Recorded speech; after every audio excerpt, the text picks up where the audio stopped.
حضور فرمانے لگے، یہ صحیح مسلم کے لفظ ہیں، کریم محبوب فرمانے لگے مجھے اس رب کی عزت کی قسم جس کے قبضے میں محمد عربی صلی اللہ علیہ وسلم کی جان ہے، حضور فرماتے روزہ دار کے منہ کی خوشبو اللہ تعالیٰ کے نزدیک قیامت کے دن مشک کی خوشبو سے بھی زیادہ وقت والی ہوگی۔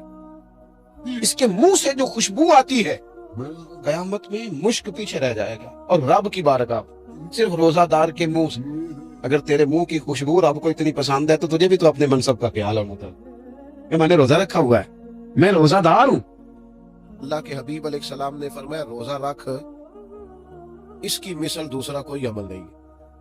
روزہ اتنا بڑا عمل ہے، انسان کو نفع دینے والا، مسلمان کو فائدہ پہنچانے والا، کہ اس جیسا دوسرا کوئی عمل یہ حدیث میں حضور علیہ السلام نے بیان کیا۔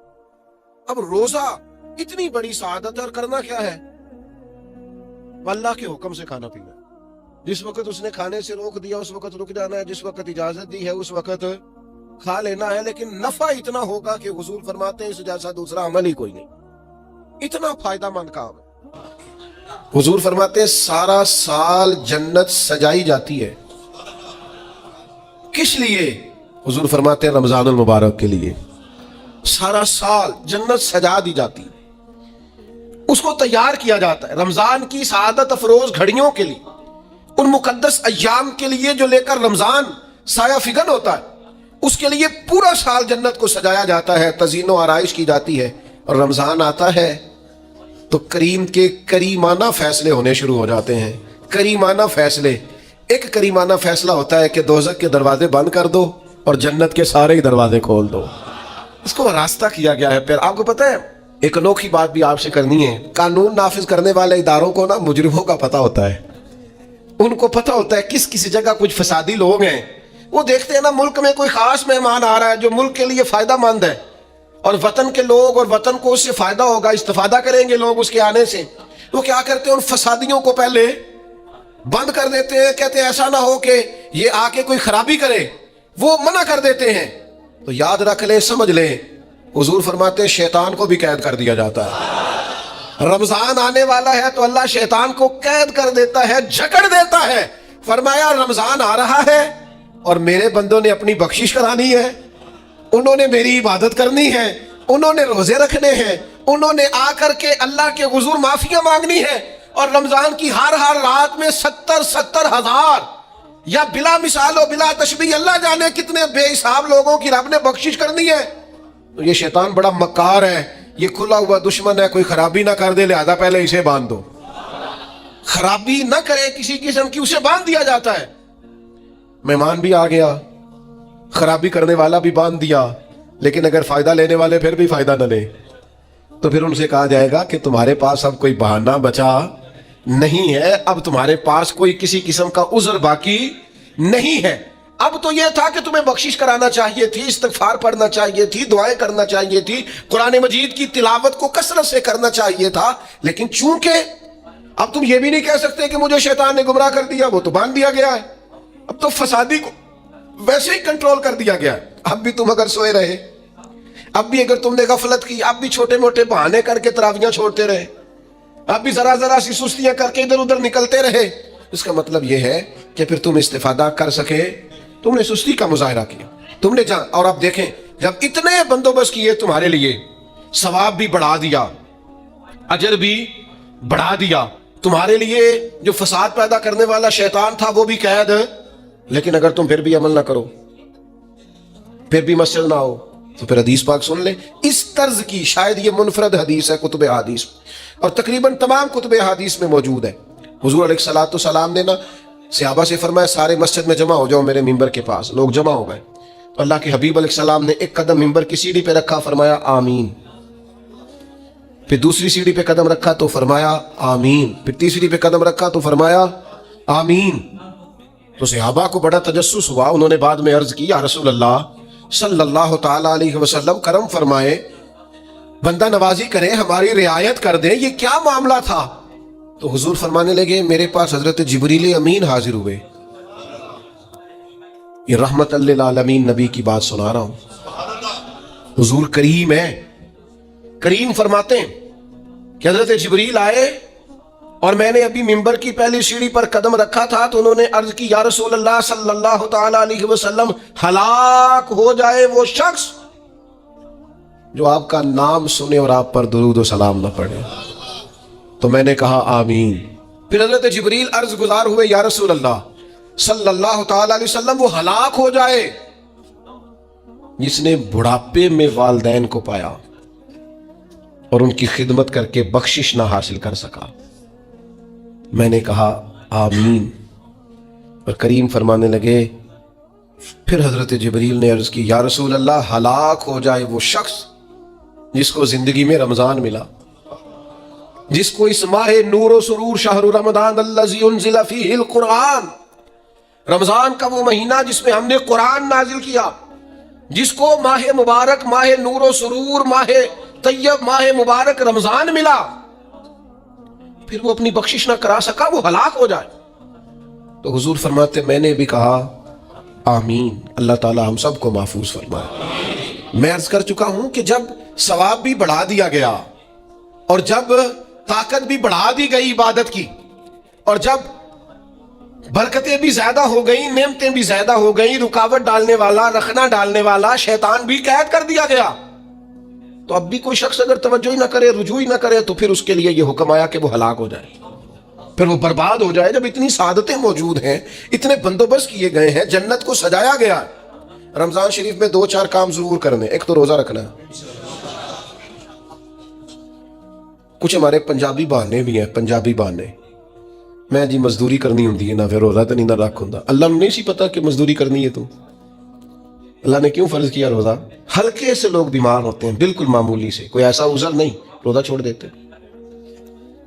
ذرا ذرا سی باتیں لے کر لوگ، آپ یقین کریں، اہمیت کو نہیں سمجھتے، اور بعض صرف سوچتے ہیں، غافل ہیں، منہ پھیرے ہوئے.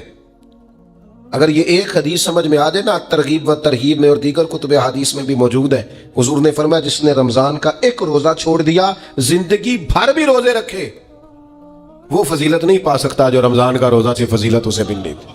اتنی بڑی بات ہے، آپ اس کو سمجھ لیں. اتنے سعادت افروز روزے ہیں رمضان کے. تو کوشش کریں، اپنے آپ کو مینج کریں، مینٹین کریں چیزوں کو، اپنی صحت کا خیال کریں. میں تو دوستوں سے کہا کرتا ہوں رمضان سے پہلے جو ایام ہے، پہلے سے بڑھ کر اپنی طبیعت کا خیال رکھیں تاکہ رمضان میں کوئی کسی قسم کی طبیعت میں بھی کمزوری پیدا نہ ہو اور صحیح صحت مندی کے ساتھ انسان رمضان شریف کے روزے گزار سکے. دوسری بات ہے رمضان میں خوب قرآن مجید پڑھنا. شہر رمضان الذی انزل فیہ القرآن، رمضان ہی کا تو وہ مہینہ جس میں قرآن نازل کیا گیا. نبی کریم صلی اللہ تعالی علیہ وسلم رمضان المبارک میں حضرت جبریل امین علیہ السلام کے ساتھ قرآن مجید کا دور فرمایا کرتے. حضور حضرت جبریل کو پارا سناتے اور جناب جبریل نبی کریم علیہ السلام کو سناتے. یہ دور ہوتا ہے قرآن مجید کا. اللہ نے کتنی زیادہ توفیق دی ہے، ہر مسجد میں تراویح میں قرآن پڑھا جاتا ہے. تھوڑی ہمت کریں، تھوڑی کوشش کریں. ہمارے بزرگ فرمایا کرتے تھے ایک پارا گھر میں پڑھا کرو قرآن مجید کا تاکہ تمہیں دیکھ کے بچے بھی پڑھیں، اور ایک پارا مسجد میں تلاوت کیا کرو، اور ایک رات کو تراویح میں 3 پارے روز قرآن مجید کے ہو جائیں گے تو انشاءاللہ تعالی رمضان ختم ہوگا تو 3 قرآن پاک بھی ختم ہو جائیں گے. یہ ارادہ کریں، یہ پروگرام بنا، خوب قرآن مجید سے دلچسپی پیدا کریں. تیسرا کام رمضان میں جو کرنے والا ہے وہ ہے کثرت سے استغفار. کچھ غلطیاں نا ہم کرنا نہیں چاہتے، ہم سے ہو جاتی ہیں. کچھ غلطیاں ایسی ہیں جو ہم بڑی بڑی کر چکے ہیں لیکن ہمیں یاد ہی نہیں، بھول گئے. کچھ خطائیں ہم سے ایسی سرزد ہوتی ہیں جو لاشعوری میں ہو جاتی، ہمیں سمجھ ہی نہیں ہوتی کہ یہ خطا ہے اور اتنی بڑی ہے. کسی شخص کو بعض اوقات کوئی ایسی بات کہہ دیتے ہیں کہ ہماری نظر میں وہ بات معمولی ہوتی ہے پر وہ بیچارہ ساری رات سو نہیں سکتا. رمضان کا مہینہ ہے اپنے رب سے معافی مانگنے کا مہینہ، اس سے توفیق مانگنے کا مہینہ، اس کے حضور حاضر ہونے کا مہینہ. میں آپ کی خدمت میں عرض کروں، حضرت عائشہ صدیقہ فرماتی ہیں نبی پاک نے فرمایا صلی اللہ تعالی علیہ وسلم جس سے اللہ نے قیامت والے دن حساب پوچھ لیا نا اس کے لیے مشکل ہو جائے گا. حساب بھائی یسیرہ یہ ہے کہ وہ مہربانی فرمائے اور فیصلہ جب کرے تو کرے ہی درگزر والا. فرمایا جا تجھے معاف کیا. رمضان کا خاص مہینہ ہے، سحری میں بھی دعا قبول ہوتی ہے، افطار میں بھی دعا قبول ہوتی ہے، صبح سے لے کے افطاری تک بندہ ہر وقت عبادت میں ہوتا ہے. تراویح کے بعد بھی دعائیں مانگے تو وقت قبولیت کا. میرے بھائیوں، رمضان کی راتیں بھی قبولیت کی، آخری طاق راتوں کی شانیں قبولیت کی، لیلۃ القدر قبولیت کی. اس دفعہ جھک نہ جائیں اس کی بارگاہ میں سجدے میں، رو رو کے معافی مانگ نہ لیں اس سے. ہم برے نہیں ہیں، چاہتے نہیں ہیں، پر ہمارے وجود سے کچھ غلطیاں ہو جاتی ہیں، ہمارے سینوں میں کچھ پچھتاوے ہیں، کچھ من میں باتیں. اس دفعہ اس کے حضور عرض نہ کریں کہ کچھ کمیاں رہ گئی ہیں، دل نہیں کرتا تھا ایسا ہو، پر انجان تھے، نہ چاہتے ہوئے بھی کمزوریاں ہو گئیں. رمضان آ رہا ہے، بڑا گولڈن چانس ہے، بڑا خوبصورت موقع. بھائیو، رمضان کی ہر سحری کے بعد رب سے معافی مانگیں. آپ کو پتہ ہے اتنی بڑی امت مسلمہ لیکن ہر گلی میں کمزور ہے، ہر جگہ رسوائیاں ہمارے ساتھ چمٹی ہوئی ہیں. ہم چاہ کے بھی اپنے بھائیوں کی مدد نہیں کر سکتے. میرے پاس ایسے ایسے جوان آتے ہیں جو کہتے ہیں ہمیں بتائیں نا ہم فلسطین کے لیے کیا کر سکتے ہیں، ہمیں بتائیں نا. یہ ہماری بے بسی، یہ ہماری غلطیوں کا نتیجہ ہے. تو خوب استغفار کریں، اپنی کوتاہیوں کی معافی مانگیں. رمضان کی ہر صبح میں، ہر شام میں، ہر دن میں، ہر رات مصلے بچھا بچھا کے عرض گزار ہوں کہ مالک تو ہمیں معاف فرما. اور میں آپ سے ایک اور بات بھی عرض کروں. شیخ ابو الحسن کو میں پڑھ رہا تھا تو روتے جا رہے تھے، روتے جا رہے تھے، روتے جا رہے تھے. ایک شام ان کے کچھ لوگوں نے ان سے کہا کہ حضور اس قدر زیادہ آہوزاری؟ تو فرمانے لگے میری بس اتنی خواہش ہے کہ جب میں اپنے رب سے ملوں نا تو میرا رب مجھے ناراض نہ ملے. تو میں ہر وقت اس لیے تڑپتا ہوں کہ میرے اندر جو کوتاہیاں مجھ سے ہو گئی ہیں، میرا مالک وہ مجھے معاف کر دے. ہم نے کوشش کی ہے زندگی میں ماں باپ کی خدمت کرنے کی، لیکن نہیں، ہم سے ان کے حق ادا نہیں ہو سکے.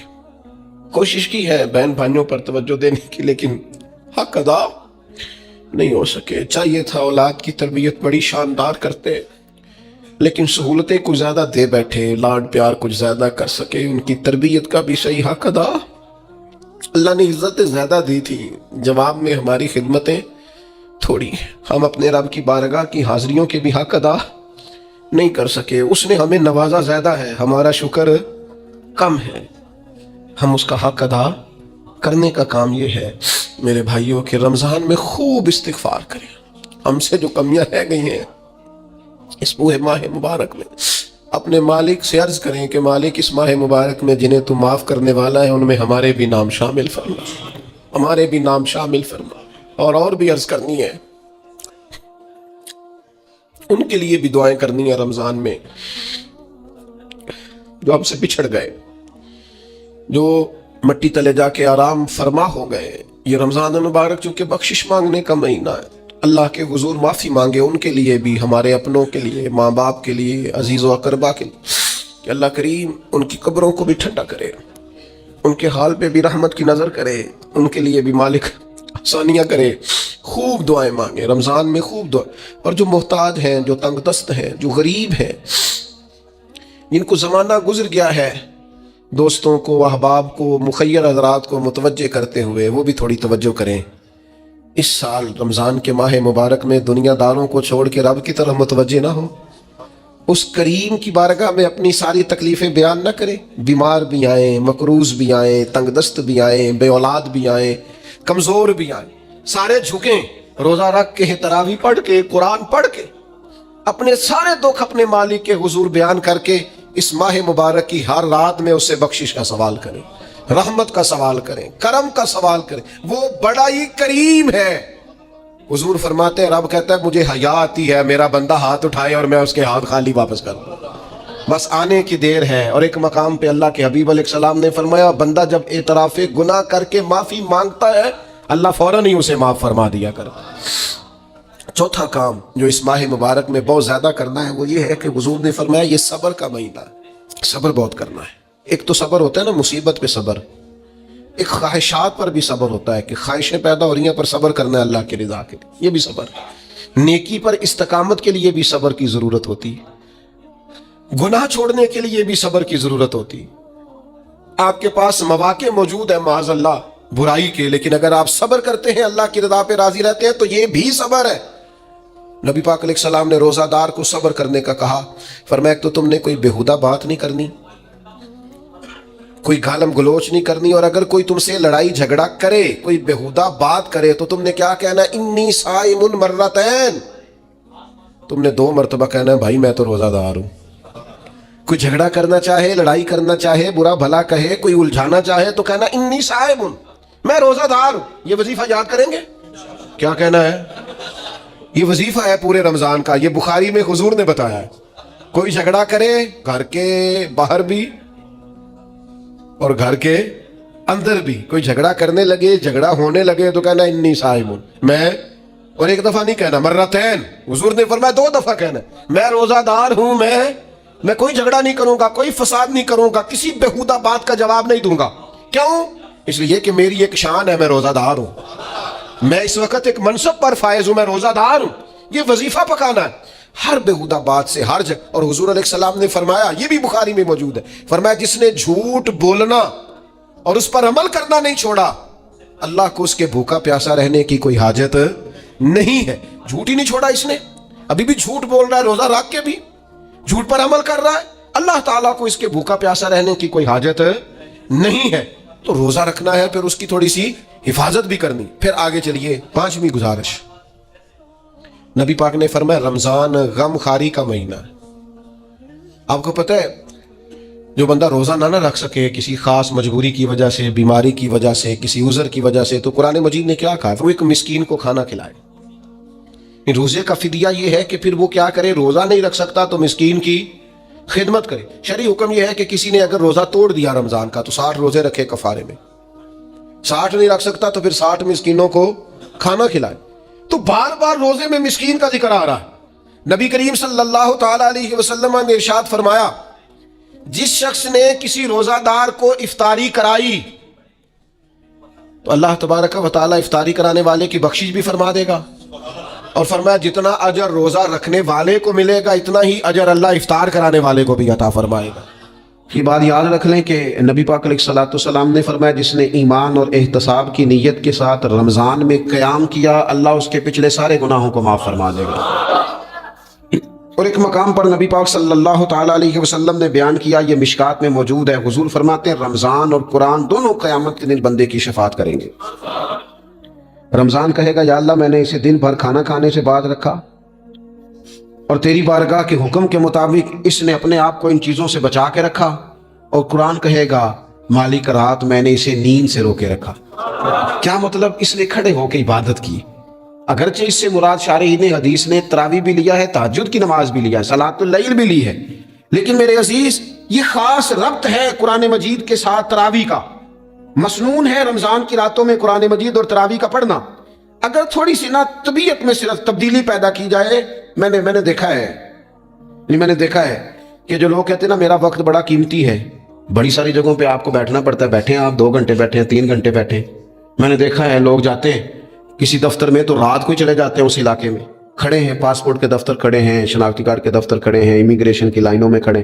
कुछ ज़हन तो बनाएं कि मैंने रात खड़े रहना है और अपने रब की इबादत करनी है। तरावी को जरा ज़ौक़ से आप अगर थोड़ा इरादा कर लेंगे ना, यानी कोई ऐसा मुश्किल काम नहीं। मेरी तो राय ये है कि पहले 3-4 दिन जरा जम के ज़हन बनाएं और थोड़ा सा ना रूटीन को बदलने की कोशिश ना करें।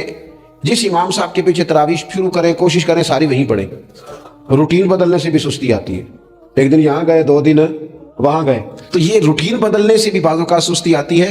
कोशिश करें एक जगह पे कुरान शरीफ सुनना शुरू करें और फिर पूरा कुरान मजीद वहीं पे सुने और थोड़ा ज़हन बनाए। मैंने देखा है हमारे उस्ताद साहब इस तरह किया करते थे कि बहुत थोड़ा खाना इफ्तारी के वक्त, थोड़ा, और उनसे कहा जाता बुजुर्ग आदमी है, इतना कम खाना कैसे निज़ाम चलेगा, तो फरमाते थे मैं 1 चपाती और आधी चपाती खा लूंगा, लेकिन तरावी के बाद अब अगर ज़्यादा खाना खाऊंगा तो तबीयत में सुस्ती आएगी, मेरे लिए खड़ा होना मुश्किल हो जाए।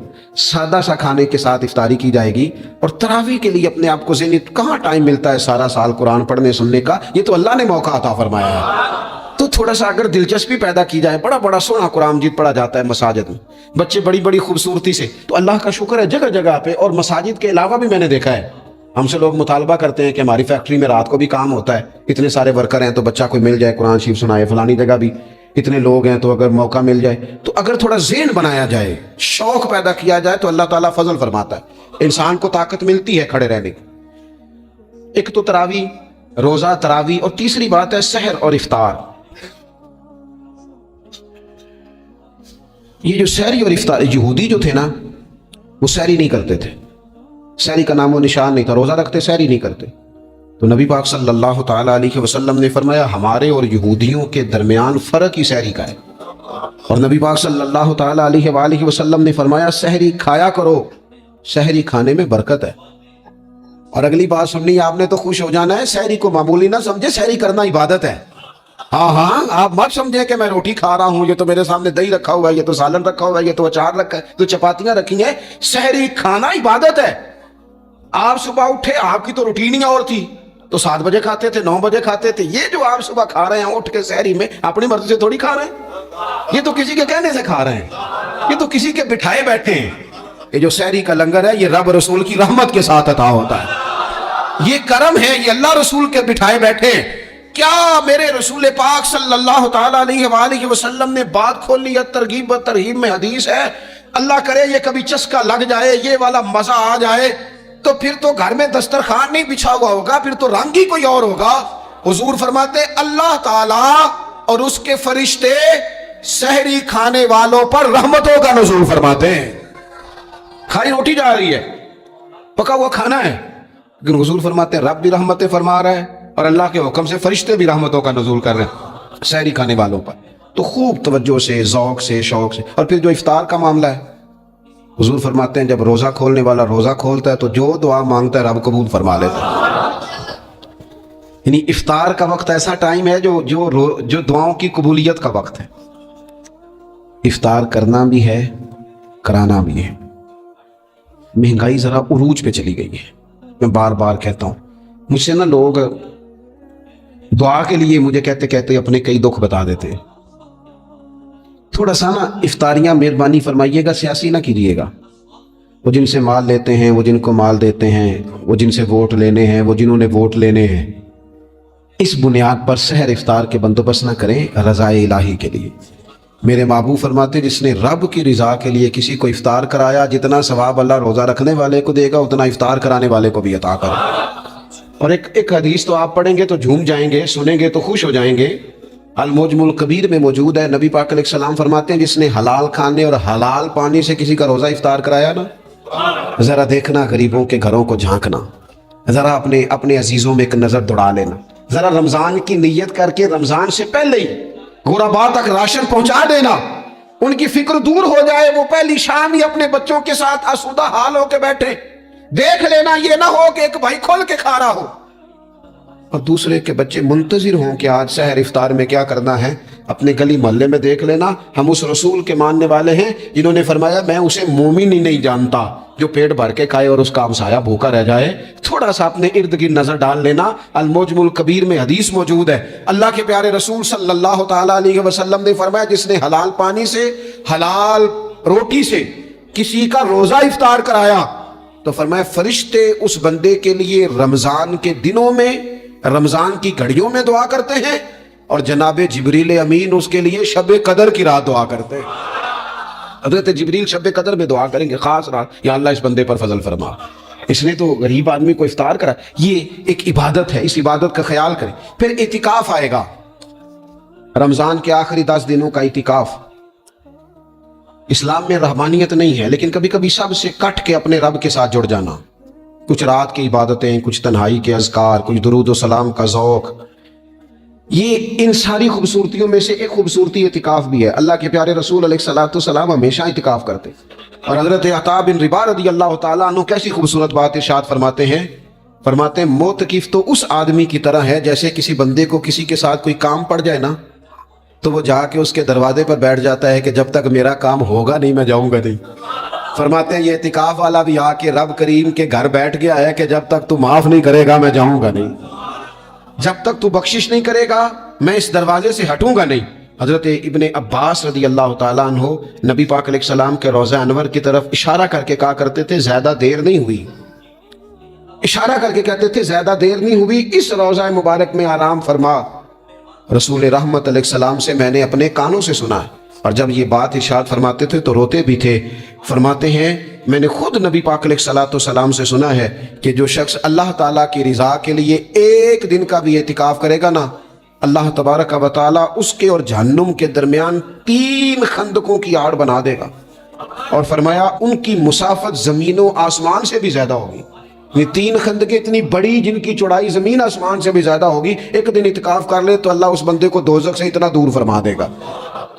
तो बहुत सारे लोग हैं जिनको बड़ा टाइम मिलता है छुट्टियां गुजारने के लिए, कभी किसी सियाहती मकाम पर, कभी किसी सियाहती मकाम पर, खर्चा भी मिल जाता है, काम भी हो जाता है, सारे सिलसिले बन जाते हैं, बड़ी बड़ी जगहों पे लोग जाके टाइम गुजारते हैं।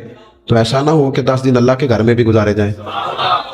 उलमा ने लिखा है कि कोशिश तो करें हर साल एतिकाफ हो, ना हो सके तो चलो चंद सालों के बाद हो जाए। और फरमाते हैं कि जिंदगी में एक दफा तो इस सुन्नत को जरूर अदा करना चाहिए। कोई बंदा ऐसा ना हो जो महरूम रह जाए, जिंदगी में एक बार सही पर एतिकाफ के साथ अपने आप को वाबस्ता जरूर करे। रमजान मुबारक के अंदर आखिरी अशरा शब कदर की तलाश का अशरा है। अल्लाह के प्यारे रसूल सल्लल्लाहु ताला अलैहि वसल्लम इन 10 दिनों में खुद भी इबादत करते थे और घर वालों को भी जगाया करते थे, और अपने अहले खाना को ताकीद फरमाते थे कि उठो उठो, आगे बढ़ो, ये आराम करने के दिन नहीं है। हमारे यहाँ ये होता है कि वो जो आखिरी 10 दिन ज्यादा इबादत के थे, शब कदर की तलाश के थे, वो आखिरी 10 दिन सारे बाजार में गुजर जाते हैं। कपड़े सिलवाए जा रहे हैं, कपड़े खरीदे जा रहे हैं, जूते खरीदे जा रहे हैं, वापस किए जा रहे हैं, दोबारा लिए जा रहे हैं, सफर हो रहा है, आना जाना हो रहा है, ईदियां बट रही हैं। तो ये सारे काम जो आखिरी अशरे में करने हैं, जो ज्यादा इबादत के दिन थे, वो सारे काम तो रमजान से भी पहले कर लेने चाहिए। कपड़े रमजान से पहले खरीदे जाएं, पहले सिलवा लिए जाएं, जूते पहले ले लिए जाएं, जरूरत के काम पहले कर लिए जाएं। जहां आपको जो बांटना है वो रमजान से पहले करें। वो मुफ्त की अपने दिल को मुतमिन करना कि अब मेरे पास ये बड़े मैं खैर का काम करने निकला हुआ हूं, मैं ईदी बांटने जा रहा हूं, ये पहले बांटने थे। ये अजीब बात है कि जो ज्यादा वक्त मस्जिद में गुजारने का टाइम था वो सारा हमने जाया कर दिया। वो इधर उधर बाजारों की नजर हो गया, मेल मिलाप की नजर हो गया। तो अगर चीजों को मुरत्तब किया जाए, मैं तो दोस्तों से कहा करता हूं, ज़कात का हिसाब, सदकात का हिसाब, सदकात फित्र का हिसाब, जितने भी रूटीन के काम हैं उसको कोशिश करें रमजान शरीफ से पहले आप तरतीब दें। आप उन चीजों को पहले से मुरत्तब करें ताकि वो बेहतरीन हो जाएं। हम तो उस दीन के मानने वाले हैं जहां नियत करो तो अजर शुरू हो जाता है। आप रमजान की नियत से जो आज खर्च करेंगे उसको अल्लाह ताला रमजान के सवाब के बराबर ही अजर अता फरमाएगा। लेकिन वो हम ना, कुछ लोग बड़ा एक साहब मुझसे कहने लगे जी मैंने सुना है सदका फितर आखिरी अशरे में ही देना चाहिए। मैंने कहा आपका प्रोग्राम तब देने का, इसलिए आपने ये गाढ़ा करके सुन लिया, जरा इसको आपने ज्यादा गौर से सुन लिया है। आप जब जरूरत महसूस करें, जब आप समझे कि किसी को जरूरत है, जरूरत के वक्त कोई चीज काम ना आई तो फिर कब जाके काम आई। तो मेरी आपसे ये अपील रहेगी कि पहले से चीजों को मुरतब करें, मामलात को पहले से तय करें। वो लोग बड़े अच्छे होते हैं जो वक्त पर मनसूबाबंदी करते हैं, जो चीजों को टाइम पे मुरतब करते हैं।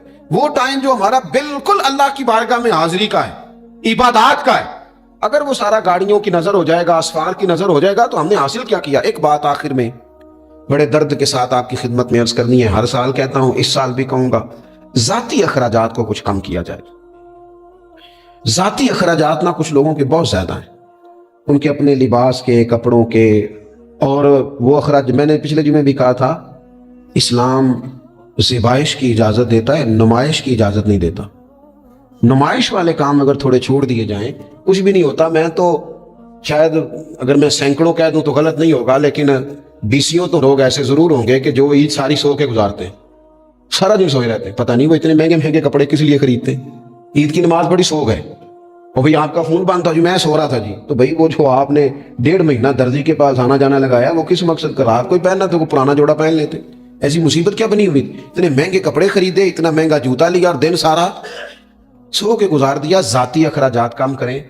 पता क्या है, फर्क बहुत बढ़ता जा रहा है, बहुत बढ़ता जा रहा है।